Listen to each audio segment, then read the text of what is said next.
Hey y'all, it's Miss Kearns. I hope everyone is having a great Thursday. Today we're going to read another Easter book called Bunny Trouble by Hans Wilhelm. Bunny Trouble. Once there was a rabbit colony that was different from any other. The rabbits here were in charge of decorating all the Easter eggs for the Easter Bunny to deliver. Everyone worked year-round getting ready. Everyone except Ralph. He cared for only one thing in the world: soccer. It worried his mother and father. Breaking things with the soccer ball while they're trying to get ready. It worried the other rabbits in the colony. It worried his teachers in the school where all the young rabbits went to learn egg decorating. Where was Ralph while everyone else was hard at work in the classroom? He was outside working on his fancy footwork.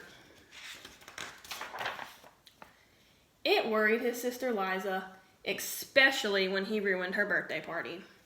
Liza loved Ralph more than anyone else in the world, but she knew that one day he would get into trouble.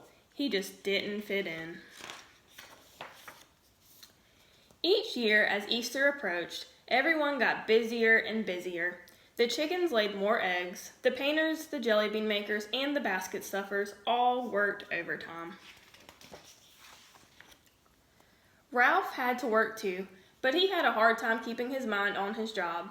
Instead, he was thinking about place kicks, and he tried just one. Oops! Over went a full basket of eggs. The exhausted chickens groaned. The rabbits shouted at Ralph. "Go play soccer on the other side of the tree so we can finish our work in peace," they said.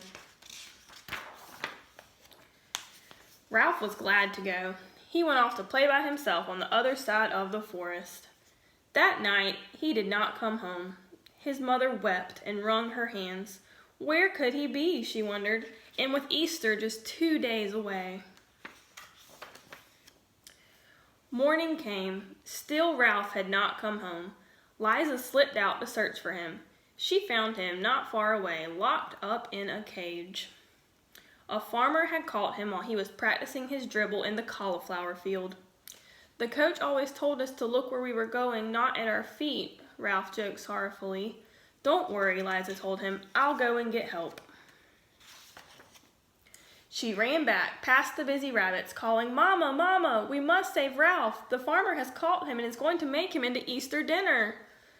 "Oh, I knew that bunny would get into trouble someday," wept Mama as she followed Liza to Ralph's cage. It had thick bars and a heavy padlock. "We'll never get him out of there," moaned their mother when she saw Ralph inside. "Of course we will," said Liza firmly. "I think I can get the lock open." Liza worked for hours, but the lock refused to be picked. The bars wouldn't bend. The door couldn't be pried off. "If I ever get free," whispered Ralph, "I promise I will never play soccer again." "No, Ralph," said Liza, "you want to be a soccer player, and you will be too, but you also have to help with the eggs. And not be such a nuisance," added Mama. Ralph knew they were right. He promised to do what they said. Hours passed. Suddenly, Liza cried, "I've got an idea that will do the trick, but we have to hurry." Liza and Mama ran all the way home. In no time, Liza was back carrying a small bundle under her arms. She squeezed it carefully through the bars of Ralph's cage. Then she whispered the plan. The next morning, there was a great commotion around the cage. Inside it, next to Ralph, was a basket of the most beautiful Easter eggs anyone had ever seen.